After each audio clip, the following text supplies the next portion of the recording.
Hey guys, what's up? I'm here to give you guys a recap on the new episode of Haikyuu to the Top on episode 21 or episode 8 for part 2 core of Haikyuu to the Top or season 2 of Haikyuu to the Top. Anyways, this episode right here was actually pretty nice and we get to know a little bit more about our Osamu twins, like Miya Atsumu and Miya Osamu, etc, etc, etc. Anyways, this episode shows a little bit more about our buddies here and there, and I thought it was pretty slick to know our Miya twins, That aside, let's just get this started. We have two of the episode opens up with Rintaro, Subane Rintaro having to be a little concerned about Kageyama, I mean, Rintaro says he finds Kageyama a little bit more scary than Four Eyes, or Suki.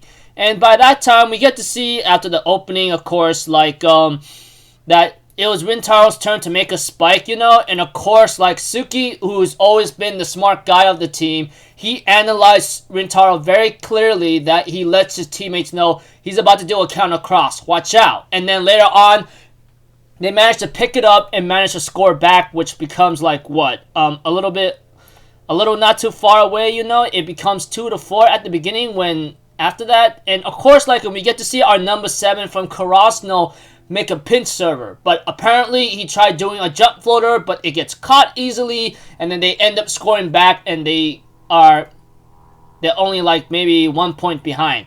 But we end up seeing another scene about Nishinoya talking about when he was young, of how his grandfather made him go against everything he was afraid of, It's okay to be scared, his grandfather told him, but face it head on and ask people for help. There's no problem with that, that kind of thing. Eventually, because of that, Nishinoya, even though he may struggle against Miya Atsumu's jump floater serves or something. I think that's it is. Yeah. When it comes to Miya Atsumu, Nishinoya would struggle against Nishinoya's jump floaters, but thanks to a certain help and practice, he's able to get through and then boost himself back up, Then we get to see the rest of the episode of the Miya twins' backstory, of how they met Ojiro Oran, and then we get to see Atsumu Miya and then Osamu Miya of what they were when they were young, And they always been very competitive with each other, And that's pretty slick. You always have a rival at your young age and you try to get stronger and better. And something about Atsumu and Osamu talking about being setters, that kind of thing. Eventually we get to know a little bit about Atsumu Miya or Osamu Miya. I don't know which one right now. Is that one of them usually complains to his teammates hey man, is there something wrong with my sets? How come you can't hit it? That kind of thing. And as the episode continues on, as they go to high school, etc., we get to see that, when it came to Miya Atsumu and Miya Osamu, they do get into fights and they do fight each other. That one time in Inarazaki when Atsumu tells Osamu, "Oh, you suck, you are a piece of filthy trash, you should let someone else do the setting."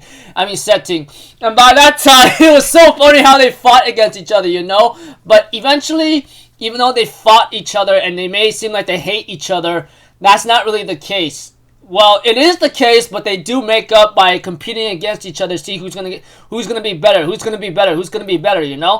when it comes to competition, it's only natural to see to it that if you have a competition or want to rival up against someone and you want to get better, that's how you're gonna do it, that kind of thing. And I thought it was pretty slick and nice to see the Osamu twins do a lot of crazy stuff with each other and compete against one another, And of course, Atsumu is upset that Atsumu Miya seems to be upset at Osamu that he doesn't really care much about not being part of the all youth training camp volleyball thing.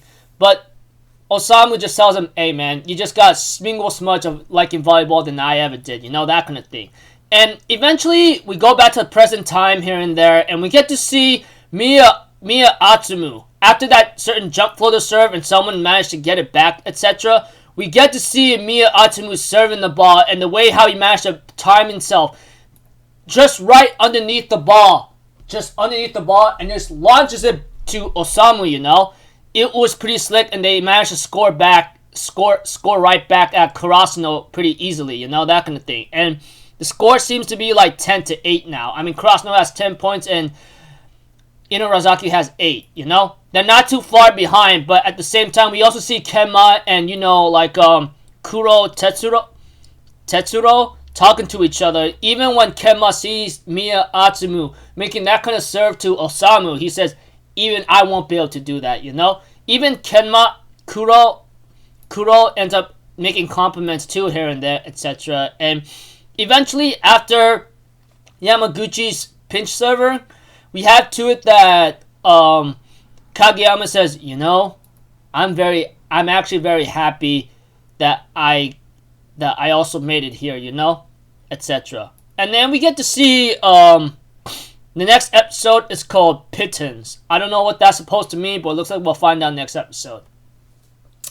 So, like I said, all I can really tell you is that, like, without a lot of detail, Suki managed to get Rintaro to do his cross counter, and he let his teammates know, hey, watch out, this guy's about to do a cross counter, and he seems to, like, knows how to counteract against, like, whatchamacallit, Rintaro's, like, strange spiking ways, you know? And then, you know, Nishinoya will always have trouble here and there when he talked about how he was always scared, but his grandfather always tells him, face it head on, face it head on, face it head on. You may be scared, but face it head on. And if you're ever in trouble or if you're scared, you ask someone for help, no matter what, you know?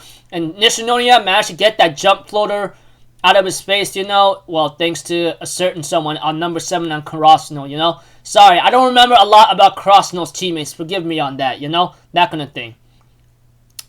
Of course, our number 7 was upset that he couldn't make that good glory jump floater ball whatsoever, but it is what it is. That aside, yeah.